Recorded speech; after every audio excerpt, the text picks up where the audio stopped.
John Byrne, fresh off being super hot artist on X-Men, starts his own super team, Alpha Flight #1.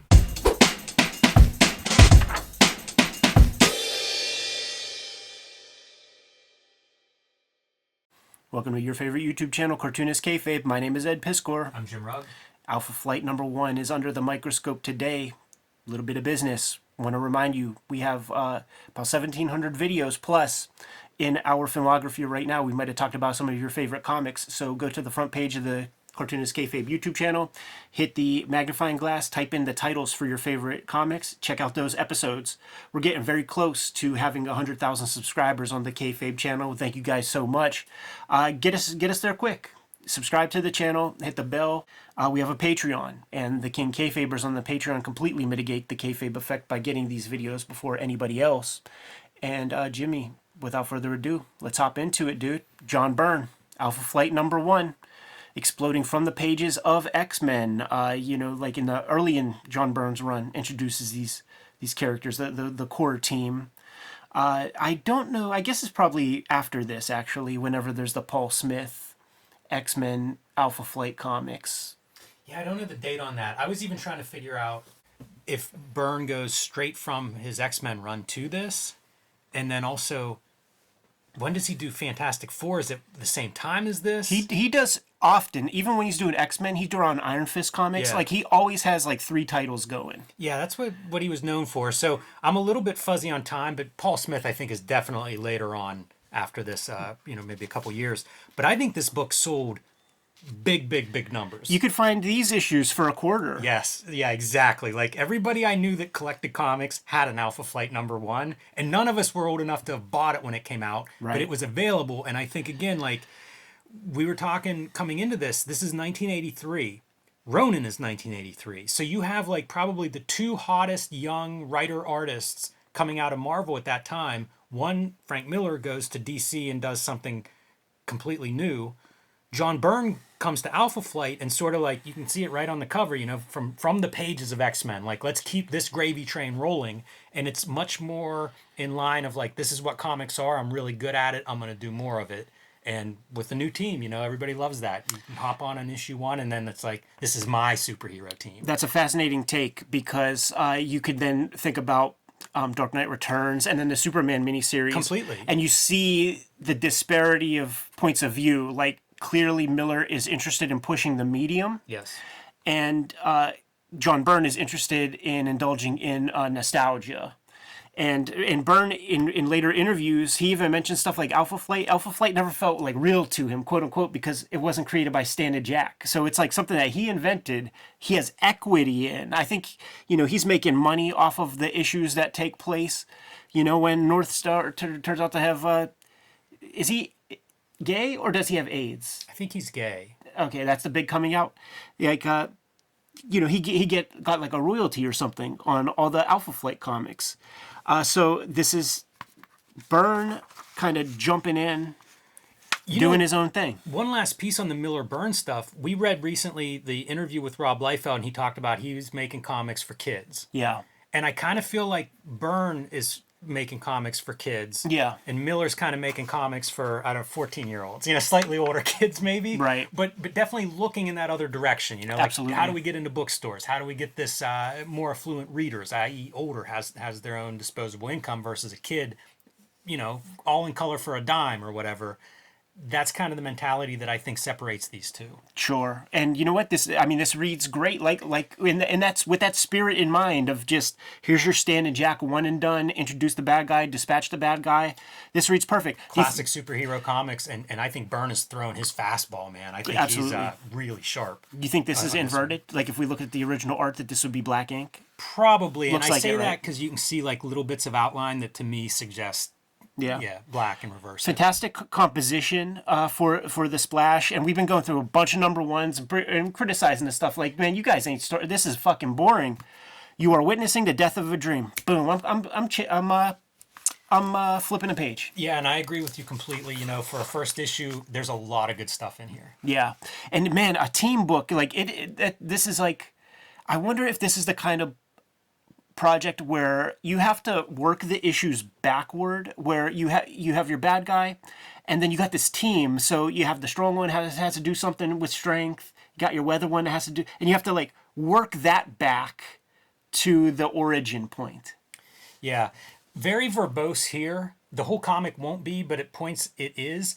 But at the same time, I feel like as a kid reader, this is the stuff I'd love. You know, like give me the teams, break them down. Like I like that kind of stuff. Why I'd read like Marvel Universe Right. issues and just pour over minutia. This feels like that, and I think that's on. Creating the universe, man. So like the last time we saw Alpha Flight really was in this X-Men comics. Now that said, the X-Men cartoon put Alpha Flight over for me when they were introducing the cartoon, and then I would get like the Marvel 2-in-1 that has Alpha Flight and shit like that. So like they were around on the periphery. This was my first classic X-Men issue. Ah, that's good. That specific issue. Yeah. So like you knew this crew, but we're seeing new people on this thing, and then you see Puck and the Green Broad are in a beta team. And they're shutting down Alpha Flight. Yes. There's no need for it anymore. And there's a guy called Trudeau, and I'm like, wow, that's funny. Yeah. But it's Canada. There's probably a Trudeau every year. This video is brought to you by the comics that we make. Switchblade Shorties now appearing on the Cartoonist, Kayfabe, and Ed Piscor's social media every day. Hip Hop Family Tree, The Omnibus, Red Room, Crypto Killers, Antisocial Network, and Trigger Warnings, and X-Men Grand Design Trade Paperback. Street Angel, Princess of Poverty, Street Angel, Deadliest Girl Alive, True Crime Funnies, BW Zine, 1986 Zine, and Hulk Grand Design. And now back to the video. You know what? Pay attention to the ads. There are many double-page spread ads in this issue. I like that. I wonder if it's something that Byrne may have lobbied for, because I don't think that's how comics usually are. Right. It's a really nice piece, because you get a lot of 2-page spreads then. It's even like an Atlas comic in a way, because you have your dweeby homunculus fucking scientist or mystic kind of guy who's like, I will teach them all, and you never know like how he got wronged or anything. Doesn't matter. Right. He's just going to be we need a monster. And Byrne is smart enough to know that, like, you know what, man, I ain't creating no new villain. It's going to be like a Swamp Thing. It is kind of sparse in some ways. Like you can also see like this is a guy who's very good at deadline comics. Sure. And so you can see some of the deadline saving moves. Sometimes you'll get like these open backgrounds and stuff. That's true. It doesn't bother me as a reader. It's one of those things like I'm critical of in my own work of like, oh, put a background in there, because I see so much criticism aimed at different artists for not doing it. Yeah. But it doesn't bother me as a reading experience, just something to point out from a craft standpoint. If you're doing 3 books a month, yeah, you know how to do it. You got to do a little bit of that. All that said, I was looking at stuff like this tent, and it feels like it's built really well. Yeah. And whatever he does draw, feels solid, and the way that he set designs everybody's individual quarters and house speaks volumes about the character. So I mean, he's a fucking heck of a creator, man. Yeah, for sure. And I think that he is inking himself on this issue too. Yes. For a monthly comic, I'm super impressed. I was looking at that How to Make Manga book by the JoJo's Bizarre Adventures guy, and he was talking about like the splash of a comic, like the page 1 has to have the 5 W's and the H, like the what, when, where, when, how thing. And with every establishment of like the new characters, like it's all spoken with. You don't need like the captions to tell us that shaman is a practice in Western medicine and shit like that. Pretty spooky too, the monster coming to life. I like that idea that guys like walk this track right into the ground. Yeah, totally. Kind of fun. Pretty easy to understand too. I guess in like French Canada, it's like when you go to Japan and you go to some place cool like a zoo or something, they put little hats on like the school kids so that they never like wander away, and if one does, like which crew to like send them back to. So I wonder if that's that kind of thing. There is a bit in here that in one of those interviews, Byrne was talking about sowing the seeds of North Star's gayness super early, and the only place that I could see it is like right here where the flying nun lady, who's like the Nurse Ratched, is like, you've been told the rules concerning men in your quarters, Sister Anne, but this is not a man. I wonder if that is the allusion to North Star's gayness that he's talking, because that's the only piece that I could tell. Maybe have fashion sense. Yeah, it could be. Hey man, you talk about like some of the drawings and stuff. Look at like he's having like eaves and stuff for the windows. Unbelievable. It's a lot of it's he's very good at what he does. It made me wonder if like does his morgue have some of this stuff? Like some Sure. of the interiors I'm and sure. stuff look so good. It's like, did you just pull that out of an architecture magazine? And that's the thing. He is not lightbox and shit. These are, you could just tell that this is vanishing point, T-square, triangle perspectives. So it's his design acumen, and it's, you know, it's he's faking it all, or you know, he's doing the technical drawing. And again, you get a really great establishing shot from an art standpoint, and then it allows you, like, we know where the characters are. All right. You know, draw some expressions on their faces. Let's have this back and forth. Yeah. Lettering is pretty small in here, too, because it is wordy at times. It is, yeah. And I think that's, you know, young writer still. He's got to take care of that, because I know in, like, the Wonder Womans that I subscribe to, Breezy. Yeah. Dicey composition. You always got to be careful of, like, overlapping crotches and stuff like that, because people, it's just noticeable. Yeah. You know, and that is a kind of a tangent whenever you have things like that going on. Unfortunate, however, having a mirror in here where like you almost have two panels in there, and then Yeah. these segue right into the next set. Right. Man, I'm a sucker for that stuff. It's Yeah. good for reading. It's good for flow, and it keeps like what could be a big open space much more interesting. That's the one that I thought might come out of a magazine. It's so good. And you know that every frame a painting thing. I forget what it was that we were covering, where it was like the chair in a Yes. person's house says a lot about them. Like this is like, you know, that is a specific kind of chair.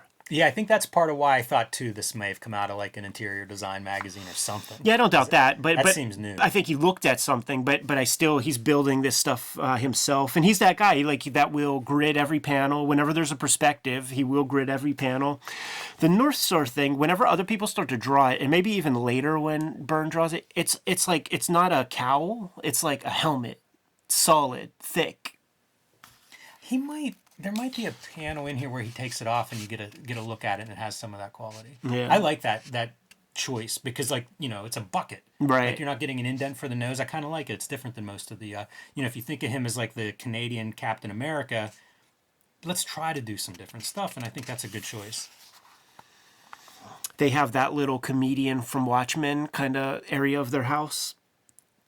I always think about how broken this kind of idea is when you think of like the house structure, where it's like that's a pretty skinny house that you live in, and it's like, yeah, because there's whole rooms that you don't have access to. Here's the other part. It's a bookshelf that's loaded with books. Dude, these bookshelves are so heavy. If you're going to have something that's swinging open as your secret panel, like, you better have some strong hardware anchoring that. That looks like some technology. And it's very quaint, too, because it's like little punch cards and Yes, I was shit. going to say the technology's amazing. Her glasses are weird, too. This must be based on glasses there must have been a style of glasses like that. Fuck yes, there were, dude. And like every like secretary in my elementary school, I hated these glasses so much, man. Where they start out low. This I'm surprised that like you've never seen these, because like even into the '90s, it would be like moms, like old ladies at your like dentist office, and teachers and shit would have those things that start low and have the square. I fucking hate them. They're ugly. and everybody who wears them has no taste. Like every, you know, old like Bubba that had orange hair and blue hair and shit like that would fucking wear them shits. Yeah. Yeah, you would never see a young broad with these.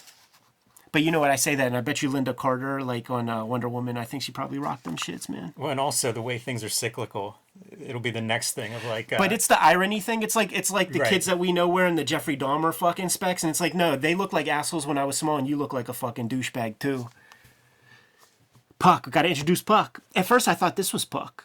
And then I'm like, oh no, he's just kind of like a barback or I something. remember people loving Puck. I was into him. He guest starred in a Silvestri Wolverine story arc, Larry Hama writing, and people loved Puck. To me, I think he was the guy. Like, he was my main interest of Alpha Flight. I love the costume.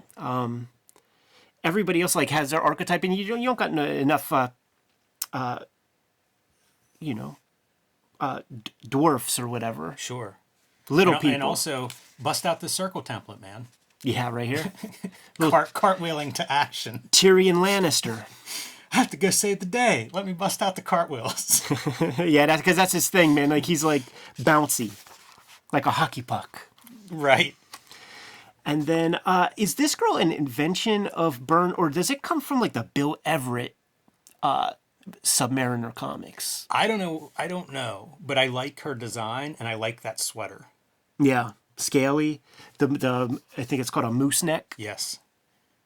Super. I don't know if that's what it's called. Yeah. But yes, I like the collar and stuff. I like that kind of attention too. I don't feel like that was something I would see much in the comics I was reading in the early 90s. You know, that kind of attention to semi-realistic clothing and variety. If you're going to have a naked Sasquatch, you have to have Merkin that long, right? Yes. You have to. Jim Shooter insists. That's a long ass Merkin, man. Interesting textures and stuff being used. Well, actually, it's just lines, but it's a fidelity of the print reductive silhouette, which is pretty cool for depth. Yeah, it's a great idea. Snowbird doing her thing. This transformation I thought was really awesome. Pretty neat. Almost a DeLuca effect, except that in this case it's a transformation. Yeah. Pretty good. We see where our little asshole guy from the beginning, how he ended up. And then we're going to have this big old monster, which I think is just fantastic. For an issue 1, Yeah. to have something of this scale where this is your girl, this is your baddie, that is, Shadow of the Apocalypse. It's the how could you possibly defeat this kind of thing? Exactly. It's that show don't tell. When you see something that's 40 stories tall like that, we know that's not an easy day at work. Right. Beautiful drawing stuff being done with like white stipple to communicate the bubbles under the water. I've never really seen that done before, and to create that kind of squall shape of it's real good. And see, like Byrne does ink this, and we know what Byrne's inking on this would look like if it was like 1995. Yeah. So when you talk about he has his fastball, like I think that's a little bit of what you're probably illustrating. Even the way the textures of this look when he starts using like fucking Sharpie markers and like real cheap materials, it gets blunt or something. He is doing cool stuff with texture. Yeah. Like some of that stuff's pretty organic. Hey, if you look at this, is there some kind of is that a printing issue? Maybe we'll see it on the next page. Okay. Yeah. All right. I was gonna be like, man, is he cutting like clouds and stuff into that? Shouts to the colorist playing around with the skies and just kind of creating kind of pretty pages. That's a good looking spread for color. And we've said it a million times, Scott, don't make it blue. Right. And you can make it blue once or whatever, but just for a spread, it looks great. Illustrating how Puck's a badass. He's the Wolverine of the crew. So it's almost like cutting promos. Like, okay, so Wolverine's like the shrimpy hardhead in right. X-Men comics. Well, here's my shrimpy hardhead. And there's the one issue of X-Men where I think it's the Death of Phoenix issue where Wolverine does this to Storm. It's this exact pose. His leg muscles getting away from him a little bit, huh? Yeah, I think that proportion, it's going to be a challenge. Yeah. There'll be times whenever that's probably inevitable. Now, this is pretty fun because you never see Byrne fucking with splatter. Yeah. And he uses it to great effect here, and it's like mosquitoes. So that's kind of cool because he's using white and black ink, which is pretty fun. You see it here too, also. And here comes the interesting part, right? Like you have to have whatever her powers is. I guess it's like some weather thing. Whatever Vindicator's powers are, and we got to get these characters over, so we got to introduce the kids to each of the characters. And there's a lot of characters. Like, there's no way to do this issue and have it not be double-sized with this pedigree. Yeah, such a big cast. That's the other thing. He's doing multiple books, so like I assume it's Fantastic Four in this, and then who knows what else is on his plate. 2 team books. Dude, he was doing X-Men and Avengers. It's so much more work for everybody that doesn't draw to do a team book than a single character book. Oh, yeah. And to be doing 2 of them of that scale is just wild. Speaking to the Shadow of the Colossus kind of shit, dude, this video game, Shadow of the Colossus, there are only 16 things that you fight. I think maybe even less, maybe a dozen, and each fight, you're this little guy, and you got to scale a big dude to kind of figure out the trick. It's epic. That was my takes you Punisher hours. Galactus story. Was like 3 days of climbing Galactus to get inside to the brain. Yeah, man. You should still do that. I should. I still have the script somewhere. Marvel would totally be on your nutsack for that. But I love these little insets, dude, where Sasquatch is dispatched. He's the biggest of the crew, and we still see how small he is. Good dispatch too, right? We see a little helicopter. We see Sasquatch falling from the sky. That's it. That's all we know. We need to, to understand exactly what happened there. Double-size issue and double-size ads. I feel like they're obnoxious. Like the brother and sister, like always kind of doing things in sync and stuff. So annoying. It is. Be an individual. Byrne does pretty good with the setup of like, oh look, the water has a good effect, but we need more water. Yeah, because you got to get the new character over,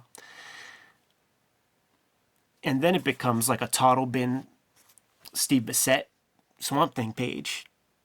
Yeah, it's very fine ink. Pure erosion. Yeah, I think he's probably using a straight edge with a rapidograph, thin rapidograph, and then you're going fast. This reminds me of that Fantastic Four cover he drew that had the reductive stuff. That it's a great style, and he was always able to employ that pretty well.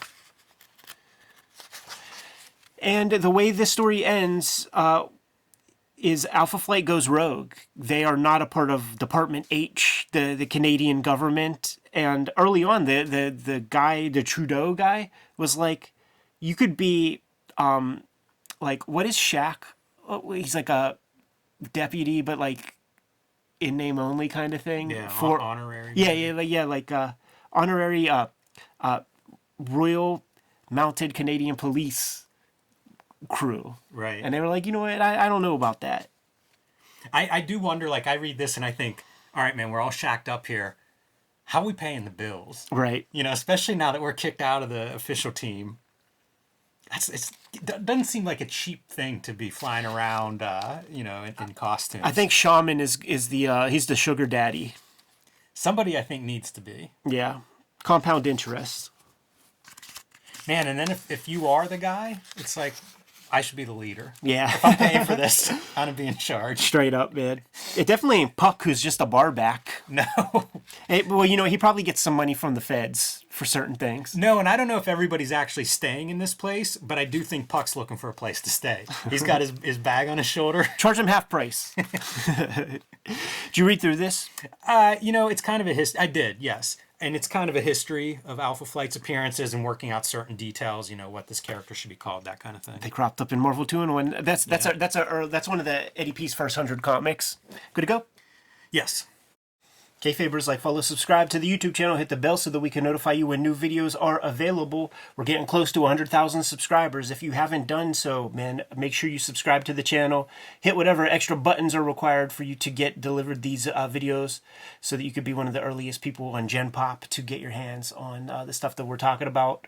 That'll mitigate the kayfabe effect to some extent, but if you want to get these videos before anybody else, you got to become a patron on our Patreon. The King Kayfabers get all the vids, and they are able to kick it with us in this live stream chat room as we record the week's videos, which provides a lot of extra value.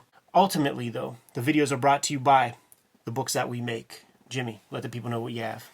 I have the 1986 zine and the BW zine. These have been out of print for a while. I sent a reprint out. They should be back March 6th. They're going to be up for sale on my website. So if you missed them, they are coming back along with True Crime Funnies, my collection of nonfiction short stories. And I've actually finished drawing the second chapter in my George White story. And that is available right now on my Patreon. You can see the original art from that one. If you're not a member, you can see it as soon as you join. Street Angel, Deadly Squirrel Live, and Princess of Poverty, both available in imprint from Image Comics. These are both self-contained. Read them in any order, and probably about 20 stories total of the homeless ninja on a skateboard.